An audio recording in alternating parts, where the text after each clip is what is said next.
Assalamualaikum warahmatullahi wabarakatuh. Alhamdulillah wassalatu wassalamu ala sayyidina Rasulillah wa ala alihi wa sahbihi wa mawalah, amma ba'du. Para sahabat channel Lentera Iman rahimakumullah. Kita bersyukur kita masih diberikan kesempatan hidup oleh Allah Subhanahu wa taala sampai pada hari ini. Semoga Allah senantiasa memberikan kebahagiaan kepada kita semua, baik ketika kita hidup di atas dunia, lebih-lebih di akhirat kelak. Amin, Allahumma amin. Para sahabat rahimakumullah. Di dalam Islam, malaikat adalah makhluk Allah Subhanahu wa taala yang mulia. Malaikat diciptakan oleh Allah Subhanahu wa taala dari cahaya. Dan malaikat adalah salah satu makhluk Allah Subhanahu wa taala yang tidak pernah membangkang atas perintah Allah Subhanahu wa taala. Mereka adalah makhluk Allah yang selalu patuh terhadap titah Allah Subhanahu wa taala. Malaikat-malaikat Allah Subhanahu wa taala diciptakan bertujuan untuk melakukan tugas-tugas tertentu. Salah satunya menjalankan tugas untuk mendoakan hamba-hamba Allah di atas dunia. Sebagaimana malaikat adalah makhluk Allah yang mulia, yang tidak pernah membangkang atas perintah Allah, maka ketika kita didoakan oleh malaikat adalah sebuah hal yang sangat beruntung bagi kita sebagai hamba Allah. Sebab doa dari malaikat jauh lebih mudah untuk diijabah oleh Allah Subhanahu wa taala, karena malaikat dekat sekali dengan Allah Subhanahu wa taala. Jadi siapa saja orang-orang atau hamba Allah yang selalu didoakan oleh para malaikat setiap hari, berikut Lentera Iman telah merangkum ada 12 kriteria orang atau hamba Allah yang selalu didoakan oleh malaikat setiap hari. Yang pertama, orang yang tidur dalam keadaan bersuci atau berwudu. Rasulullah Shallallahu Alaihi Wasallam bersabda, barang siapa yang tidur dalam keadaan suci, maka malaikat akan bersamanya di dalam pakaiannya. Dia tidak akan bangun hingga malaikat berdoa, ya Allah, ampunilah hambamu si fulan karena tidur dalam keadaan suci. Hadis riwayat Imam Ibnu Hibban dari Abdullah bin Umar. Yang kedua, orang yang sedang duduk menunggu waktu salat.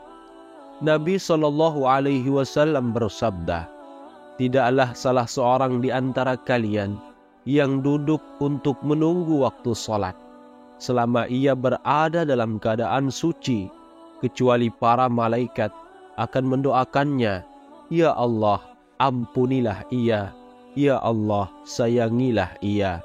Hadis riwayat Imam Muslim dari Abu Hurairah radhiyallahu taala anhu.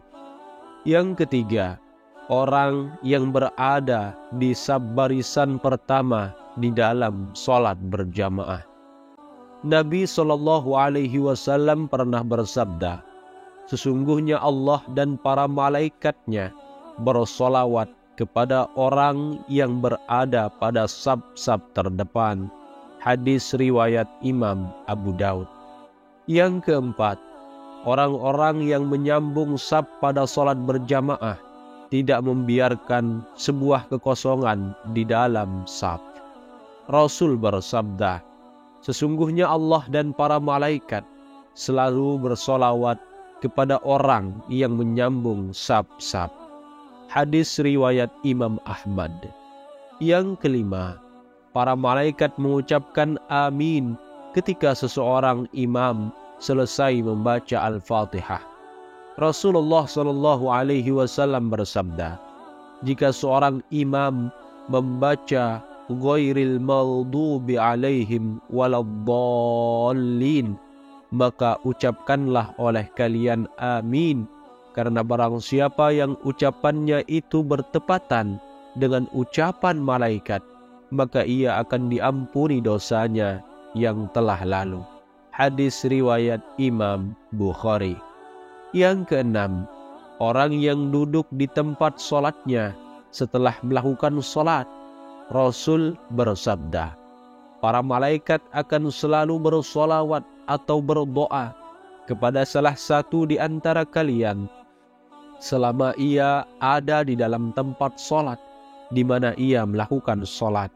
Selama ia belum batal wudunya, para malaikat berkata, ya Allah, ampunilah ia. Ya Allah, sayangilah ia. Hadis riwayat Imam Ahmad. Yang ketujuh, orang yang melakukan sholat subuh dan asar secara berjamaah. Yang kedelapan, orang yang mendoakan saudaranya tanpa sepengetahuan orang yang didoakan. Nabi bersabda, doa seorang muslim untuk saudaranya yang dilakukan tanpa sepengetahuan orang yang didoakannya adalah doa yang akan dikabulkan. Pada kepalanya ada seorang malaikat yang menjadi wakil baginya. Setiap kali dia berdoa untuk saudaranya dengan sebuah kebaikan, maka malaikat tersebut berkata, amin, dan engkau pun mendapatkan apa yang ia dapatkan. Hadis riwayat Imam Muslim. Yang kesembilan, orang-orang yang berinfak. Nabi bersabda, tidak satu hari pun di mana pagi harinya seorang hamba ada padanya kecuali dua malaikat turun kepadanya. Salah satu di antara keduanya berkata, ya Allah, berikanlah ganti bagi orang yang berinfak.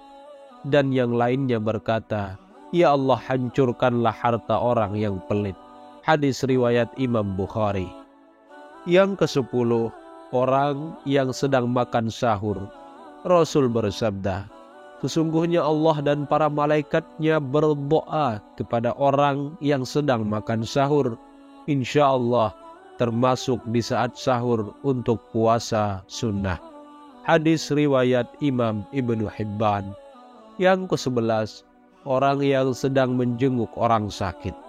Nabi bersabda, tidaklah seorang mukmin menjenguk saudaranya kecuali Allah mengutus 70.000 malaikat untuknya yang akan bersolawat, berdoa kepadanya di waktu siang kapan saja hingga sore, dan di waktu malam kapan saja hingga subuh. Hadis riwayat Imam Ahmad. Yang ke-12, orang yang sedang mengerjakan kebaikan kepada orang lain. Rasul bersabda, keutamaan seorang alim atas seorang ahli ibadah bagaikan keutamaanku atas seorang yang paling rendah di antara kalian. Sesungguhnya penghuni langit dan bumi, bahkan semut yang di dalam lubangnya, dan bahkan ikan, semuanya bersolawat kepada orang yang mengajarkan kebaikan kepada orang lain. Hadis riwayat Imam Tirmidzi. Itulah para sahabat 12 jenis atau kriteria seorang hamba yang selalu didoakan oleh para malaikat Allah setiap hari. Semoga kita termasuk ke dalam 12 golongan ini, dan semoga kita diberikan keselamatan oleh Allah di dunia dan di akhirat. Wassalamualaikum warahmatullahi wabarakatuh.